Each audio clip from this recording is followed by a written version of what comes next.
Hey guys, so we're going to do something a little bit different today. Instead of me just sitting in front of the camera talking to you guys like I usually do, most of the video is going to be audio. Think of it sort of like a podcast, I guess. I'm talking about something that's very personal to me and that I'm still processing. So I ended up just writing it all out to help me process it. And in the process of me processing, I thought, doing YouTube has been kind of like a therapy session for me and has helped me a lot. And so I thought maybe it'll help me to share this, and maybe people that relate to it, it might also help them. So anyway, there will be a few times where like I probably include photos, and I'll say it in the video in case you're interested in seeing them, and I'll include it in the video. But other than that, it's going to be probably like stock photos and God knows what. But yeah, so thanks for watching, and here we go. In one of my recent videos, I talked about the topic of so-called DL men. I use the term DL men only because it appears to be the most recognizable term that refers to really a variety of different types of men who tend to identify as straight, but for whatever reason also experience some level of attraction to some members of the LGBT community. I don't necessarily like the term DL because it's confusing. There's a big difference between a closeted gay man who is androphilic or attracted to men and to masculinity, and who maybe date women as a cover, versus a man who is gynophilic, attracted to women and to femininity, who dates women because he's genuinely attracted to them, but also happens to experience attraction to people who are technically biologically male, but who may identify as trans, or even if they don't identify as trans, might look very feminine. Sometimes that would be someone like James Charles, perhaps. Or someone who looks like James Charles. These are two distinctly different types of men, androphilic men and gynophilic men. But our culture has a habit of pretending that they are the same out of ignorance and honestly simple bigotry. Society kind of insists on having a overly simplistic view of sexuality, especially male sexuality, and refuses to acknowledge nuances. Thus, they pretend that any man who has been attracted to even just one trans woman must be lumped in with the biggest gay circuit party butch queens who ever graced a bathhouse. Despite them having two very different sexualities. So that's why I don't like the term DL. It just puts every man who experiences any form of non-heteronormative attraction into the same group. So I felt people can get the wrong idea about what kind of men I'm referring to when I talk about my experiences if I use the term DL out of context. So to be clear, I'm talking about the latter group, and I've seen the term heteroflexible used to describe them. So maybe that's a better term, though many of them simply identify as straight. But regardless of whether they consider themselves straight, bi, or trisexual, these men do still tend to be quote-unquote down low or DL about these attractions. So that's what I mean when I'm using the term DL in this video. And because men like this are generally gynophilic, or straight, if you prefer, they are often confused about why they feel non-heteronormative attractions, and they are often very ashamed, which leads them to be secretive and even hostile to people that they are attracted to who are not biologically female, because it challenges their heterosexuality and in their minds challenges their manhood, something that men are taught to constantly have to prove to themselves and to others, and that they are often made to feel insecure about. The more insecure the quote-unquote DL heteroflexible man is about his masculinity and his status as a man, the more hostile and aggressive he may behave when confronted about a perceived shortcoming. The more afraid he is of society seeing him as gay or deficient as a man. Surprise, surprise, this is actually a really personal issue for me, and it's caused me a lot of heartache in my life. So I'm going to give you one example of my experiences with these kind of guys. There have been many, but I'll give you one. So when I was 24 years old, I met a guy at a party. At this point in my life, I had not yet began transitioning. I was in an earlier stage of accepting myself, where I'd grown my hair out, and I wore makeup and dressed somewhat like androgynous, but I did not yet refer or think of myself as a woman because I thought that would make me more of a social freak. I didn't understand that you could transition and actually look passable or attractive. Looking back at pictures of myself from this time, and I'll include one in the video. I'll include some pictures from back then in the video. Looking back at these pictures, I actually think that I was basically already trans, or I was being read as something in that category by other people. I just hadn't accepted it yet. People would mistake me for a girl, or would be confused about whether I was a boy or a girl. People told me I was pretty, even though I didn't fully believe them back then. If I tried to use the men's bathroom, guys would like literally walk in and be like, "Oh, I'm sorry, I thought this was the men's room," or they'd check the sign on the door, then look back in, confused. I actually got kicked out of the men's bathroom before. Um, but I'd started to understand, like on a somewhat conscious level, that the more that I was feminizing my appearance, the more I was also attracting a different type of guy than what most gay men attract. Okay, masculine men who back then I assumed might be bisexual, but now I understand that they were attracted to my feminine appearance. So make of that what you will. I understood that they were men who otherwise considered themselves straight and who would make an exception for someone like me. All right. So when I met this guy at the party, I remember thinking automatically that he was straight. And I thought he was really cute. So naturally, I went up to his group of friends and started picking on him. I told him his hair looked like Jimmy Neutron. And although he didn't say it, I could sense that he was enjoying me flirting with him. So I very casually asked if anyone in the group wanted to go outside for a cigarette. I knew exactly what I was doing, okay? And of course, this guy was the only one who followed me outside. So we sit there smoking cigarettes. And at this point, if we're being real, I think we both know what's up. I know it. He knows it. But we sat there playing pretend, making small talk. He asked me what I like to do for fun. I said something like, I like to go clubbing and, try to find cute guys to make out with. And he was like, me too. And I was like, you like to go dancing and make out with cute guys? Well, not a guy, he said. It was clear to me what he was really telling me, but as would become a bad habit for him, he wouldn't actually say it. But we both knew. While we were sitting outside, a girl from the party came out and joined us. I could tell from the way she interacted with him that the two maybe had some kind of history or she liked him. And she acted totally oblivious to the fact that what she was interrupting. But the guy kept telling her, how cool, quote unquote, I was. This person is so cool. Later on in the night, I spotted him again. I made eye contact. I gave him a very long, lingering stare. And before he left that night, he came up to me and asked for my number so that we could go to shows and stuff. I left the party feeling ecstatic, thinking I'd met someone and that we were going to fall in love. I guess I was prone to fairy tale thinking back then. He texted me like a week later, "Hey, it's so-and-so from the party. Hit me up if you want to go see a show or something." Okay. Eventually I got a late night text from him. He asked if I wanted to go out somewhere, and I asked where we're going to go. It's 2:30 in the morning. Well, I could come to your place, he says. He follows that up with a text saying, "I just want to cuddle." I was pretty surprised that he actually said it, because up until then, he pretended that we were just friends. And if I could go back in time to that night, I would tell him no, that's not how I do things. But I was young and I was lonely. Deep down, I didn't think I was lovable or that a guy like him could ever really like me. So when someone I liked showed interest, it's like in my mind, he was suddenly like the last man on earth. So I let him come over. He gets there, and at first he goes back to pretending that he's just there to hang out with his friends at 3 o'clock in the morning. Okay. He told me about his job and that he makes music. I told him how I was thinking of taking stand-up comedy classes. Eventually, I reminded him of the text he had sent, and yada, yada, yada, events transpired. I remember he seemed hesitant to kiss me at first. I think in his mind, making out with me was a bit too far. But he did it, and that was my favorite part. And so, as if to thank him, I gave him what I thought he wanted.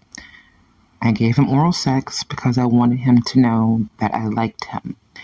And I thought that if I showed him how much I liked him, that he would like me too.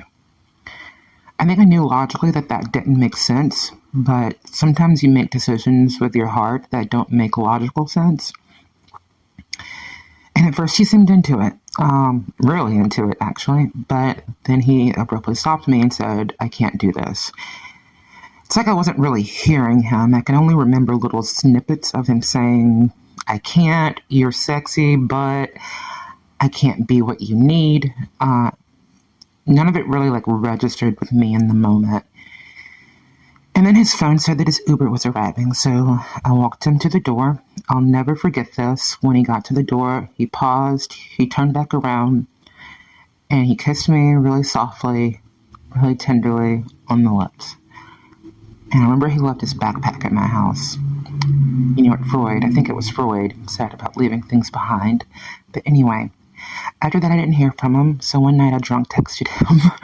I said we should hang out again soon, and he said, we can hang out, but just as friends though, because I'm not into guys. And it felt like someone had knocked the life out of me. I wasn't surprised. I think I had just hoped that this time it would finally be different, that this guy would be different. And I know that I should have let him go right then. But in that moment, it felt like something inside of me just broke. I agreed to play by his rules because I didn't think anyone was going to love me. I wasn't attracted to gay men, or at least not to most gay men. I wasn't attracted to feminine traits in men, and by that point, I understood and accepted that was something I couldn't change about myself. So I thought that this was all I could get, and that I would just have to settle for being quote-unquote friends with a straight man. Okay. Of course, he texted me at 2:30 in the morning again, 2 weeks later. Only this time I was asleep, so I replied the next morning, and he didn't respond. I was surprised when he invited me out to a bar the next weekend. I was confused about what he wanted. So when all of his other friends had left the bar, he asked if I wanted to keep hanging out and maybe go to a different club. I asked him, I was like, am I coming with you? Am I coming home with you, basically? And he snapped, and he was like, no, what do you think this was? It actually really scared me, the way that he reacted. Oh, editor's note here. I totally forgot to mention that night I actually brought up the fact that he had texted me at 2:30 in the morning, what was clearly a booty call text a few weeks earlier. And whenever I'd fallen asleep and didn't see it. And he straight up denied that it ever happened, which is crazy because I texted him back the next morning. So he can't even say that he was drunk when it happened and that he just forgot, because I texted him the next morning. So clearly he saw the conversation, or at least saw my reply, and had to be wondering what I was talking about. So he used to like to play dumb. All right. That was his thing. And I can maybe I can chalk it up to us both being young at the time. I was 24, he was 25. And I hope that he has evolved since then. But it is what it is. I've read that one of the effects of gaslighting is that it makes you more emotionally dependent on the person who is doing the gaslighting. So maybe that's why I spent a year hanging out with this guy. It was a constant cycle of him doing things that implied or hinted at romantic or sexual feelings, and then fiercely denying it and shaming me for wanting anything more than friendship. One night in March, we went out bar hopping, and we had a really good night, the whole night. I still remember the sweater he was wearing and how cute he looked. I remember him telling me that my hair reminded him of his mom's curly hair. I could sense that we both felt really close to each other at that point, on that night. And while we were waiting for the train, he looks at me and he says, "Oh, you're cold." And he put his arm around me, and I laid my head on his shoulder, and we just sat there like that, neither one of us saying a word until the train got there. And I knew that the next day he would act like it never happened, because that's always what he did. And, sometimes I'd be sitting next to him on the couch, and there would be these awkward silences, and I could feel this sexual energy from him, okay?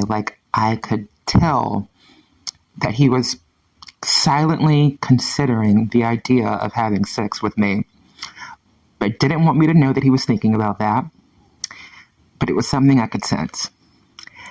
And then when I try to spend too much time with him, he would lash out at me and be like, "This is just platonic. Friends don't do that." That sort of thing. The first time that I really stood up to him, we had this really huge fight. He was like, "I told you that I'm straight. Yeah, I had a phase where I was curious, but it's well over." But I'm like, okay, but you were literally just cuddling up to me at the train. So, like, why would you do that? We had this big argument and we didn't talk for weeks.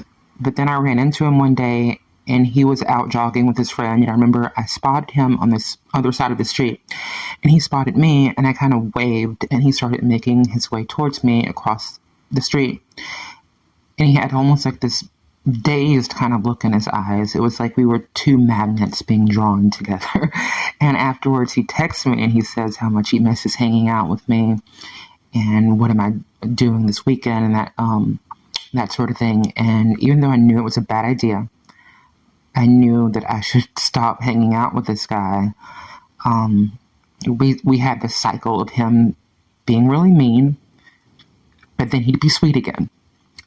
And I would miss that sweet side, and I would forgive him. So he started wanting to hang out with me a lot more. He would call me like little pet names. He'd call me Boo, and he even called me Baby a few times. One time when one of his friends asked how we met, he even admitted that when we met at that party that he thought that I was beautiful. And when he would do things like that, it felt really good. So for a little while, I would forgive like other things that he did that really hurt me. But after a while, it just became like too egregious. He would bring me around girls that he hooked up with, and I would lie to myself and think, well, these girls don't really mean anything to him. He likes me. I know, delusional. But that's what happened. And here's the thing, okay? I feel like if I saw a guy like him that was always hanging out with someone like me, I would feel like I would immediately know what was up. But these girls would act like they were Boo Boo the Fool, okay? And he had this whole harem of like rando fucking girls that were smitten with him. And they would act like they were oblivious to why I was there. And I'm going to play a clip from another video that I watched because even though the situation they're describing isn't exactly the same, and I wouldn't use the exact same terminology, I think it's pretty self-explanatory. Thing you needed to know about down low men, I don't know what would. I mean, we had him on camera kissing Sydney Star all in the mouth, and he still denied it. That's what down low men do. And the heterosexual community is going to believe them. Because you have to understand, the average black woman does not want these men to be gay. They don't want these men to be gay because that lowers their pool of options. So a lot of times, although they may believe the trans or the gay man, or they may suspect that the man is gay, as long as he's willing to be with her, she's still going to be with him anyway. And let's say the black... Anyway, this behavior just got too egregious, and I'm not going to go into how bad it got because it's humiliating to admit how much I let this guy disrespect me. It took a long time for me to...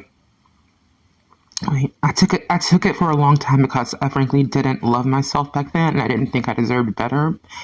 But there was one particular incident that pushed me to my limit. Basically, I went over to like this get together that we were both going to stay the night at his friend's house, which we had done before. Only this time he tells me right before we get there that he's been hooking up with two of the girls at the party. Like, first of all, how do you even have time? And then he ends up going upstairs to a room with one of the girls. So if a guy did something like this to me now, I'd probably burn the house down. But back then, I was just really broken. And I remember stomping around and slamming doors, and I had to wait until the next morning to get the bus, so I just laid on the couch crying. And nothing was ever the same between me and him after that. That turned out to be my breaking point. And eventually we had a big fight, and I left him. Like, we were never, quote-unquote, together. But I left him. All right.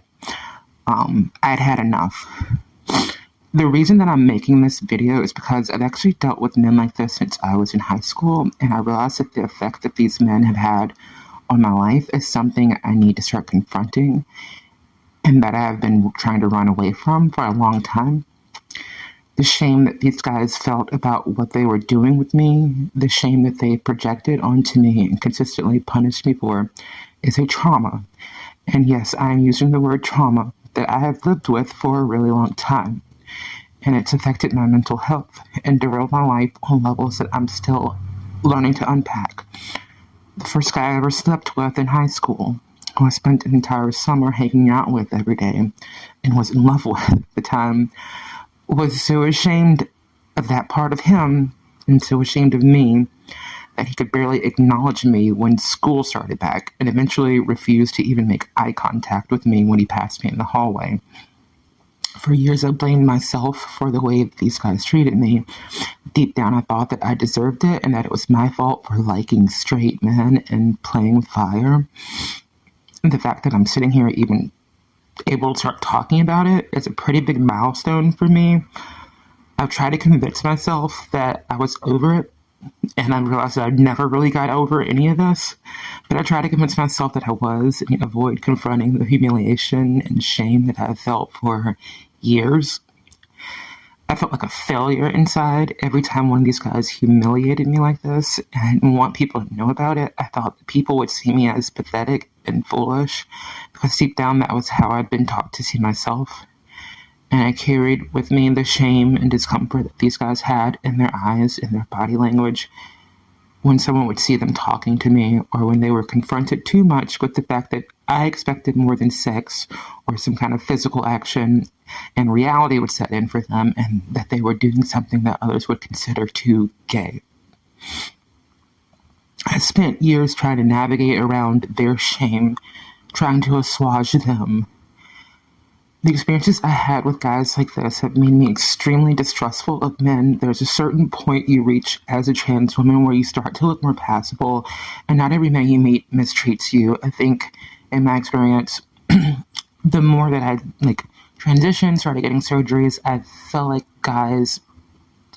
you attract more guys, and guys are more comfortable. It's less confusing for them to have to evaluate why they're attracted to you.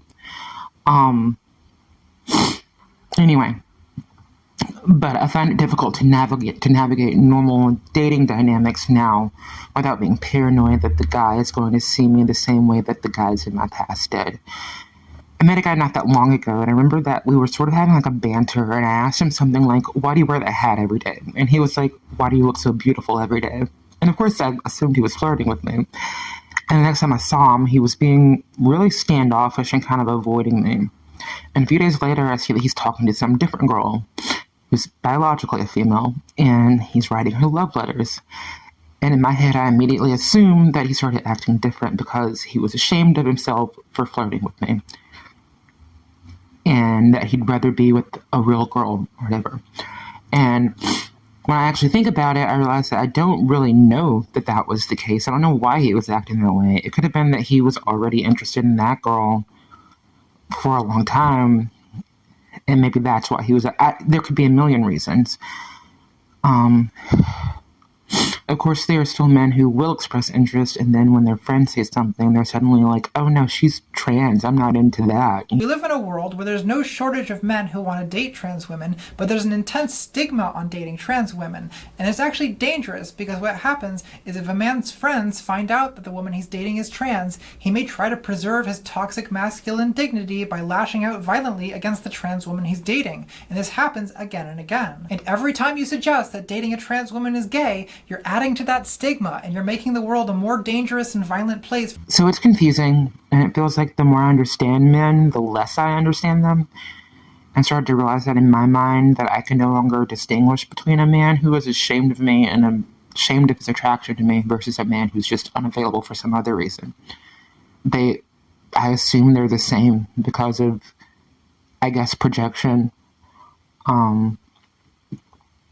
And I've been angry at these men and angry at the world for so many years that I'm only just now beginning to let myself see how much it's affected the course of my life. And I think that I've started to realize that my anger at the world is really anger that I have at myself for allowing people to treat me that way. So I'll do a little side note here. One of my biggest personal heroes throughout my whole life has been an actress named Shannon Doherty. from my favorite childhood show, Charm. That's who I named myself after when I transitioned. And she died this summer of cancer, and I took it pretty hard, but it made me do a lot of thinking. Like, I realized that what I've always admired the most about her is how headstrong and stubborn she was. She absolutely refused to let anyone break her or tell her how to live her life, and I've always found that really inspiring. But I think that, like her in a lot of ways, I think that for a long time I thought that what being strong meant was not letting anyone see the things that hurt you the most. But one of the things she did shortly before she died that I really admire was that she started a podcast where she finally opened up about the things that deep down that she's been quietly struggling with, things that hurt her, things that she struggled to come to terms with. And I could sense the toll it took on her over the years to bottle all of that up. And honestly, I think it's part of what killed her.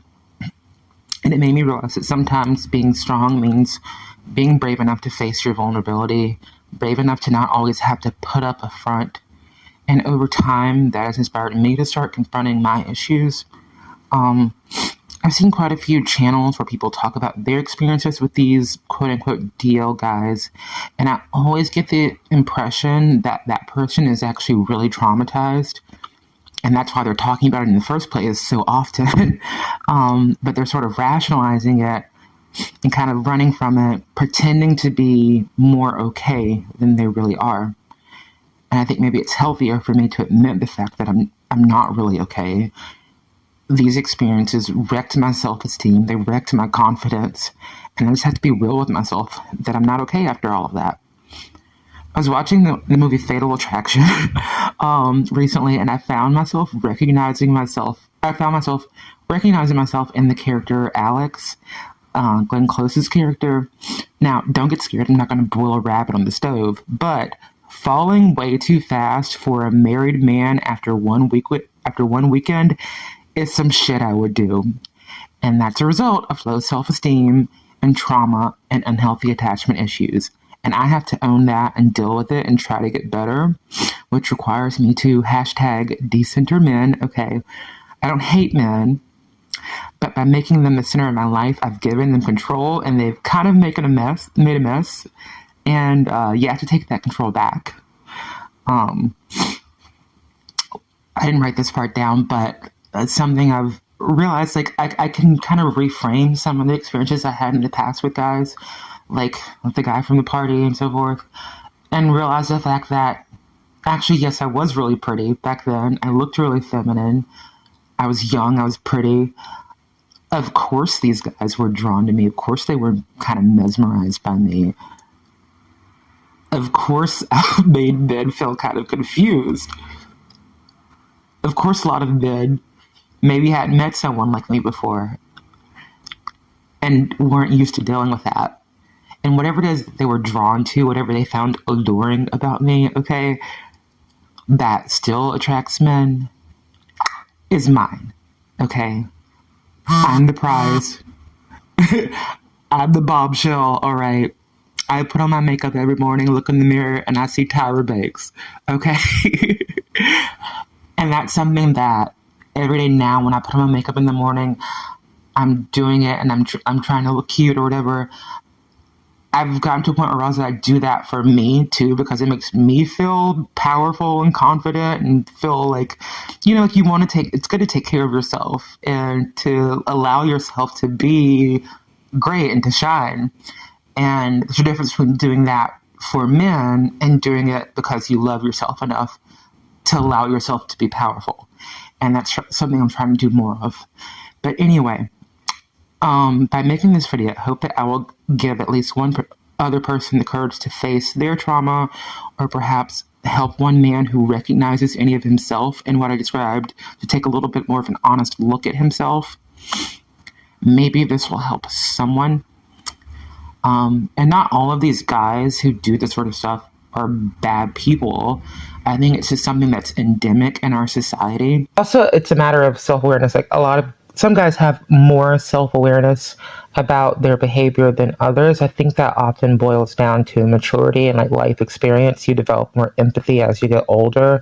And I think the way that I learned this is because I tend to be drawn towards guys who remind me in some way, maybe something about him or something about just the dynamic or the situation reminds me of a guy from my past.